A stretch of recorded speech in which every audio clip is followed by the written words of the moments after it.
¿Me confirman que se escuche bien? ¿Cierto? Bien, gracias. Entonces vamos a comenzar la meditación en las escrituras. Vamos otra vez al Salmo 51. Salmo 51. Vamos a leer los primeros 3 versículos. Salmo 51, desde el versículo 1, dice así el Salmo.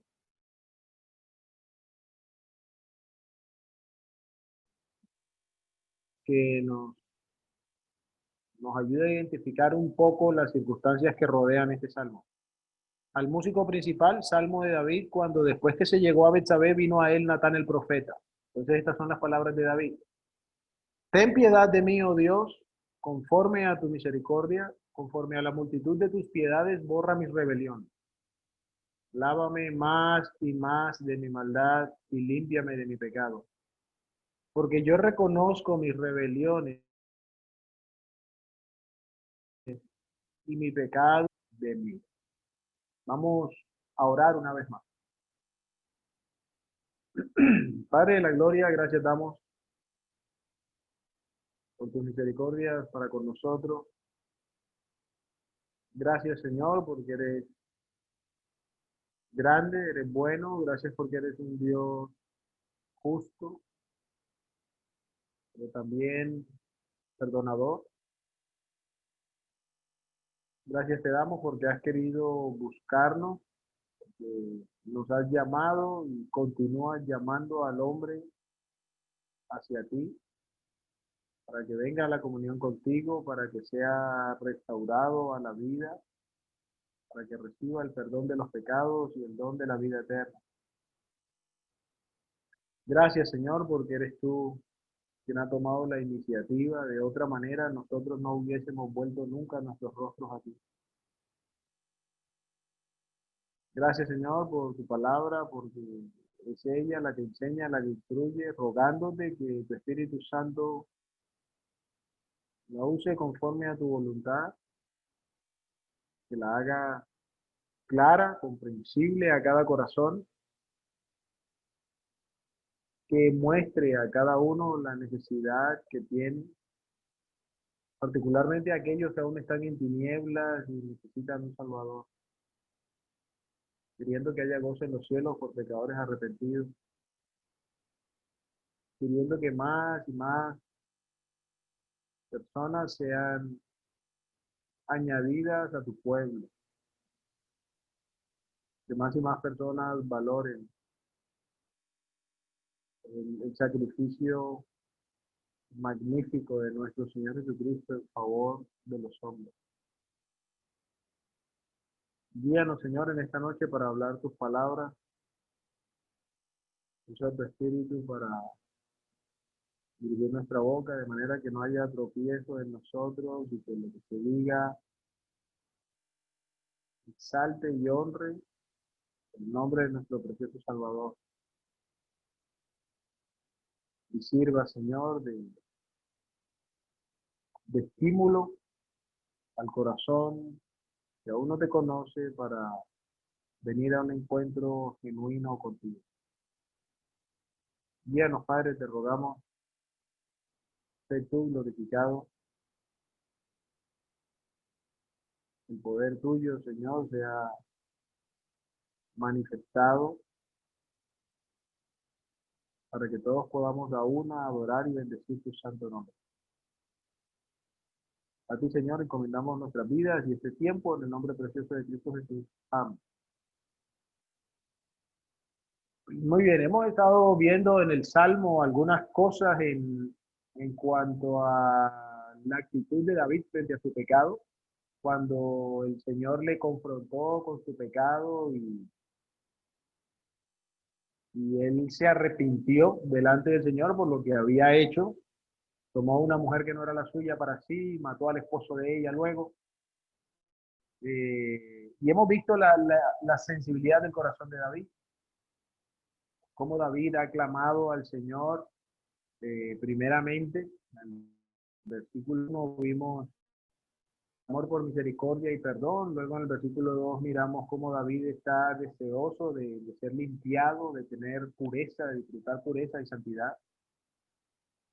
Al mismo tiempo que David nos ha permitido ver algunas facetas del carácter divino, la bondad de Dios, la compasión de Dios, la misericordia de Dios, el deseo de Dios de perdonar, el poder que Él tiene para perdonar. Y así quisiera que entonces llegáramos al versículo 3 hoy, eh, porque, bueno, de cierta manera coincidencial en esta noche que la intención es primeramente la predicación del Evangelio, este versículo 3 aclara para nosotros, pone de manifiesto para nosotros el verdadero sentido de la confesión. La confesión. Y es lo que David habla en este texto. El resumen de este texto diríamos la confesión. Oh, pero todo lo que David dice hace parte de eso. Bueno, sí, pero aquí David está enfatizando lo que la confesión en sí misma es. David está justificando, entre comillas, su pedido de misericordia en estas palabras. Está dándonos la razón por la cual se acerca a Dios para que Él tenga piedad de él, suplicando a Dios que Él tenga misericordia de él. ¿Por qué lo hace? Dice David, porque yo reconozco mis rebeliones y mi pecado está siempre delante de mí. Como hemos dicho antes, al hablar del tema del pecado, la mayoría asume una actitud muy distante del mismo y lo toma como una ropa que uno se pone, se quita, olvida, qué sé yo, pero no se detiene a contemplar las profundidades de sus implicaciones, del daño, de la herida, de todo lo que el pecado produce. Y David está allí diciendo, yo reconozco mi rebelión. Antes de ocuparme de la palabra reconozco, quiero que veamos cómo David siempre llama al pecado como pecado. David nunca matiza este asunto en su vida. David nunca lo pone, fue una mentira piadosa. David nunca dice, es que fue un desliz. David nunca dice la debilidad de la carne. David, presentándose delante del Señor con la expectativa de recibir de él misericordia, entiende que tiene que hablar a Dios con profunda honestidad acerca de esto que está en su vida y él lo llama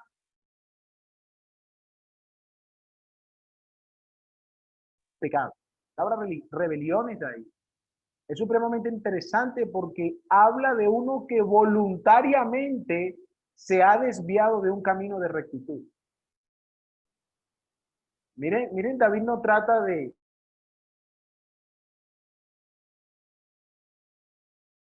hacerse bonito, él es completamente honesto y dice, yo me he apartado voluntariamente de lo que ha sido recto y santo hacer. Por eso suplico tu misericordia.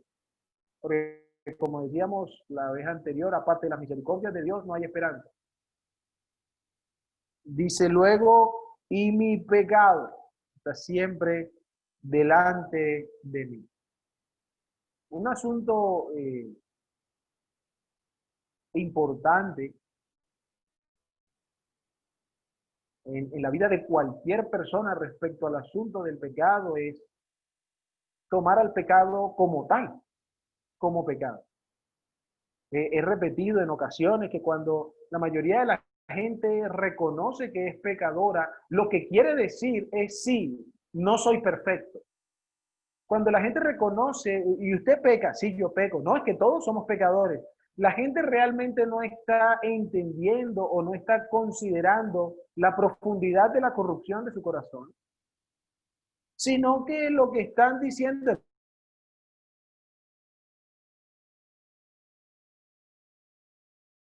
bueno, sí, está complicado, pero eso es totalmente contrario a lo que David está diciendo aquí. David está diciendo, yo me he apartado voluntariamente de lo que es recto.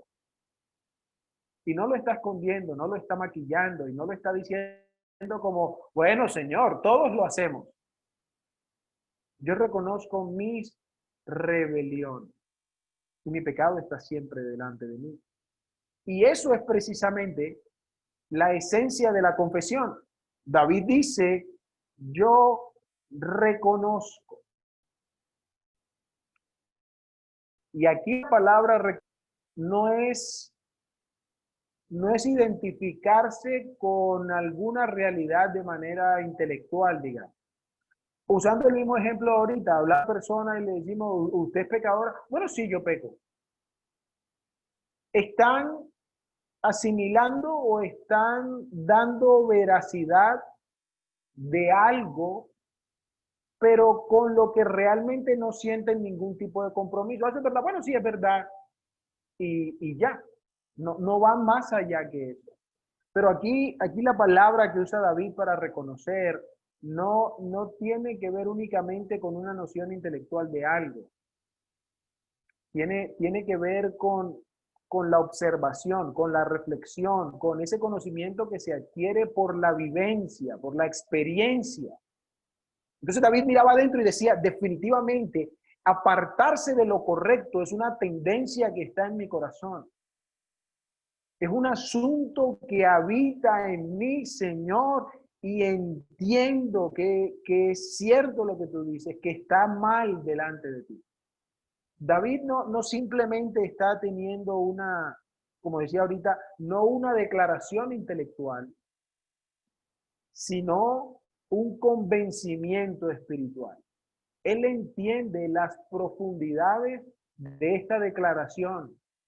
Él entiende el significado y las implicaciones de esta verdad. Muchos de los que hoy están en tinieblas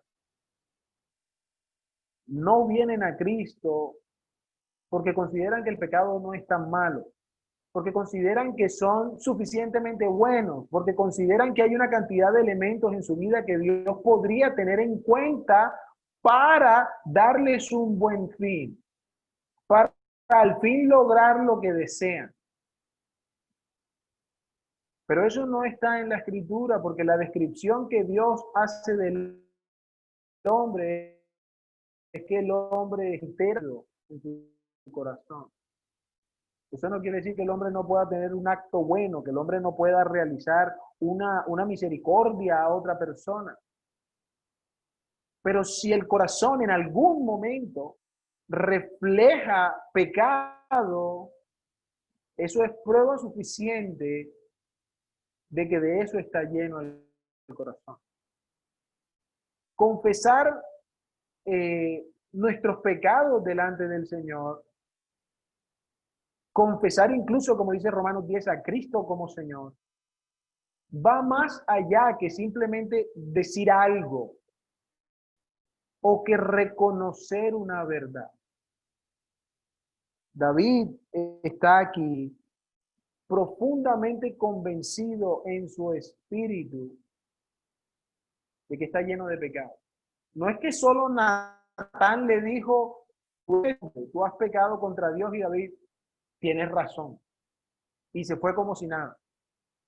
No, David inmediatamente comprendió no solo que Natán tenía razón, sino que comprendió que ahora estaba en peligro, que ahora estaba en una situación de juicio, en una situación de castigo, que ahora se exponía a la ira de Dios, al juicio de Dios sobre él. ¿Cuántos de los que hoy no conocen a Cristo reconocen y entienden que el pecado en su vida trae o hace que permanezca, porque ya está, hace que permanezca sobre cada uno de ellos la ira de Dios? Y no solo eso, ¿a cuántos de estos que reconocen esto realmente son conmovidos por esta realidad? Realmente se preocupan y dicen, Dios, por favor, dame una solución. Porque un genuino arrepentimiento, ya sea para la restauración de la comunión con Dios, o en este caso, para la salvación, para el perdón pleno de los pecados, requiere que cuando vayas al Señor Señor, entiendas lo que el pecado es y hace en tu vida. Difícilmente uno que le dice al Señor, bueno, Señor, tú sabes que hice una que otra cosita, no he podido ser perfecto toda mi vida. Una persona así difícilmente va a llegar a la salvación. ¿Cómo sabemos esto? Bueno, el Señor tuvo un encuentro que quedó registrado en el libro de Mateo, si mal no recuerdo, cuando llegó uno diciéndole, maestro bueno, ¿qué hago para heredar la vida eterna? Y hay unos detalles interesantes ahí, cuando el Señor le responde, ¿por qué me llamas bueno y esto? Pero bueno, el Señor le dice, bueno, haz esto y aquello y lo otro, y quizá con cierto aire de confianza le dice, Señor, todo eso lo he hecho desde siempre, todo eso lo he guardado desde mi juventud, perdón, lo he guardado desde hace tiempo. Pero el Señor le dice, bueno, anda, vende todo lo que tienes y dalo a los pobres. Y se fue, no dice se arrepintió, dice y se fue triste porque tenía muchas posesiones. El interés del Señor no era despojarlo de su riqueza, pero el Señor le hizo ver que la confianza de su corazón no estaba en los mandamientos que había cumplido, sino en sus posesiones. Y hasta que no renunciara a eso, no iba a poder tener la vida eterna. Aquel que nos oye, que no tiene a Cristo en su corazón, necesita la confesión que te conducirá a recibir el perdón de Dios. Requiere que asumas delante del Señor con seriedad lo que el pecado es, lo que el pecado ha hecho en tu vida, a dónde te conduce, el juicio de Dios que pesa sobre ti y la realidad del perdón que solo Dios puede dar en Cristo, a uno que confía únicamente en Cristo. Pero si vamos un poco más adelante en el relato, bueno, en el mismo versículo, ¿no? Pero analizando un poquito más, David dice ahora en la segunda línea del versículo 3, y mi pecado está siempre delante de mí. Una siguiente implicación que encontramos en el caso de David es la evidencia abrumadora del pecado. David dice el pecado no es un asunto que puedo esconder, el pecado no es un asunto que puedo tratar con ligereza. Yo creía que nadie sabía, pero mi pecado había llegado primero a Dios de lo que yo llegué. Pero si quisiera venir a ti, ya mi pecado está delante de tus ojos. ¿Cuán importante es esto? Porque creyentes o incrédulos, pareciera haber una tendencia en nosotros como seres humanos a querer poner cosas bonitas delante de nosotros para que el pecado que habita en nuestro corazón no sea manifiesto o nadie lo tenga en cuenta porque ponemos delante cosas más bellas. Pero David, recordemos, un hombre conforme al corazón de Dios, uno que fue escogido por Dios, uno que compuso tantos cánticos para el Señor, uno que alabó la mano del Señor cuando le protegió de Saúl, cuando le sustentó en el desierto, mientras huía, uno que ha experimentado de primera mano tantas bendiciones del Señor, dice, mi pecado está siempre delante de mí. No estamos hablando humanamente del peor de los peores hombres, al contrario, estamos hablando de uno que es muy buen ejemplo. Bueno, Señor, no lo mires tanto, mira tantas otras cosas bonitas que hay alrededor. David dice, no, mi pecado está siempre delante de mí. El pecado no va a poder, si no se soluciona, el pecado no va a poder, o al contrario, el pecado va a impedir que yo tenga una comunión plena con Dios si Él sigue ahí. Si no se resuelve, porque está delante de mí, no viene atrás donde yo, bueno, Señor, y lo escondo. No, está delante de mí. Y hasta que no sea removido, no voy a poder disfrutar de la presencia de mi Dios otra vez. El que está en tinieblas quiere disfrutar de las bendiciones de Dios, anhela las bendiciones de Dios, aún clama a Dios para que se manifieste de diferentes formas en su vida. Pero lo que obstaculiza la comunión entre Dios y el hombre, que es el pecado, Eso no lo queremos resolver. No es posible ser salvo si no se lidia con el pecado delante de Dios, si no se confiesa la vida de pecado y se clama a Él para el perdón de los pecados. David dice aquí, está siempre delante de Él. Una vez más, no buscó maquillar su pecado, no buscó hacerlo ver menos pecaminoso. Una confesión honesta, íntegra de tu situación delante del Señor.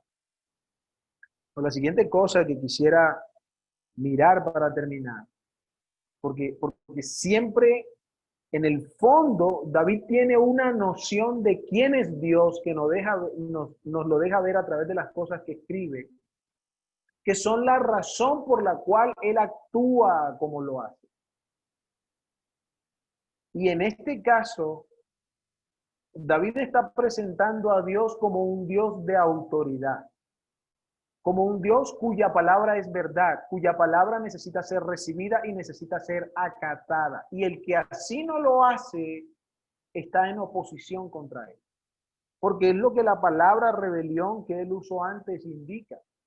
Si él dice, reconozco mis rebeliones y lo está haciendo delante de Dios, entiende que quien ha pautado el camino recto es Dios. Es porque él entiende que Dios está por encima de él, aunque él es el rey de Israel. David en este momento es el rey de Israel. Pero él está diciendo, tú estás sobre mi obediencia. Por eso cuando me aparté de lo recto, fui un rebelde. Por eso pequé contra ti. Por eso mi ofensa está delante de mí en mi relación contigo.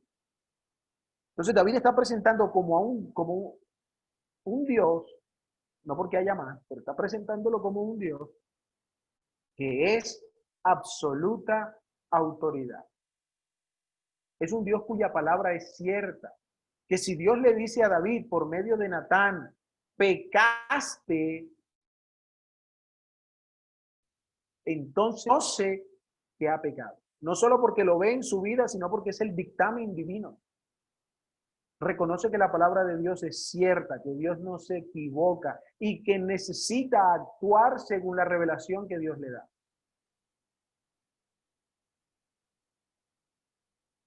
Esta es otra cosa que el incrédulo no valora. No cree que el dictamen de Dios sea enteramente preciso. A veces ni siquiera que sea cierto, ¿no? Dios, ¿por qué va a mandar a mí al infierno si yo soy muy bueno? Si yo he hecho muchas cosas buenas. Si es que yo ayudo a mi vecino, si es que yo doy aquí, yo hago aquí. Pero Dios dice que el hombre sin Cristo está muerto en sus delitos y pecados. Dios dice que el hombre sin Cristo está corrompido desde la coronilla hasta la planta de los pies, lo que dice Isaías, todo lo que hay en él es podrida y llaga. Dice que las obras de justicia, es decir, uno que no tiene a Cristo, uno que no está en comunión con Cristo, podría hacer cosas humanamente o en el juicio humano justas. Pero aun cuando haga cosas justas, Dios dice, son trapos de inmundicia. El hombre no quiere confiar en la palabra de Dios para arrepentirse de sus pecados y prefiere confiar en su conducta, en sus pensamientos para poder lograr algo delante de Dios. No hay esperanza para el que obra de esa manera. No hay salvación para aquel que no confía única y exclusivamente en Cristo para el perdón de sus pecados. Aún a veces, ya que habemos muchos aquí en este momento, a veces los creyentes tenemos una actitud similar, justificando siempre nuestro pecado. Queriendo encontrar una razón, un argumento, como si lo que Dios dice no fuese tan cierto o no fuese tan digno de ser tomado con seriedad. Queremos darle un matiz que nos convenga. Tampoco hay esperanza para ningún hijo de Dios que obre así. No para condenación, pero para su bendición y su comunión con Dios y su crecimiento a la semejanza de Cristo, no hay esperanza. Ruego entonces al Señor que en esta noche los corazones de aquellos que no le conocen sean confrontados con la realidad del pecado en su vida, que es un asunto serio, que es un asunto que tiene que ser resuelto delante de Dios. Un asunto que aparte de la confianza en Dios y de las misericordias de Dios hacia ti, no podrá ser resuelto. Un asunto en el que necesitas reconocer a Dios como autoridad, como el Señor sobre todas las cosas. Reconocer su palabra como veraz. Reconocer que el Cristo crucificado es el único medio para tu perdón. En Oseas, capítulo 7, versículo 2, el Señor hablando dice, y ellos como que se les olvida que yo tengo presente toda su maldad. Al Señor no se le va a escapar nada. De pronto, ante los hombres, podrá justificar algún tipo de vida relativamente buena a ojos de los hombres. Pero Dios dice, delante de mí está toda tu maldad. Y la única manera de saldar esa deuda es aceptando el pago que Cristo hizo. Aún, una vez más, nosotros, hermanos, necesitamos también mirar con seriedad, con valor a Dios y su palabra y someternos a ella. Qué gran regalo nos ha dado el de ser salvos. Qué hermoso privilegio de estar en la comunión con Él. Y si su palabra para salvación a nosotros fue firme y ha sido firme, así necesitamos seguir tomando todo lo demás y someternos a Él con el gozo que su salvación ha traído a nuestra vida. Que el Señor nos ayude y que, una vez más, querido amigo que nos escucha, no resistas más el llamado del Señor y entrega tu corazón a Él. Vamos a orar para terminar. Dios y Padre, gracias damos por la persona de nuestro Señor Jesucristo, por aquel que quiso, Señor, venir a manifestarte en este mundo tomando un cuerpo de carne como el nuestro, pero sin pecado, para cargar en él nuestro pecado en el madero y allí ser juzgado con todo el peso de tu ira, para que nosotros los podamos ser hechos justicia tuya en él. Qué privilegio, Señor. Gracias porque a los que creemos un día como a David, quebrantaste nuestros corazones, Señor, nos pusiste frente a la realidad de nuestra vida y presentaste a este glorioso Salvador para que acudiésemos a él.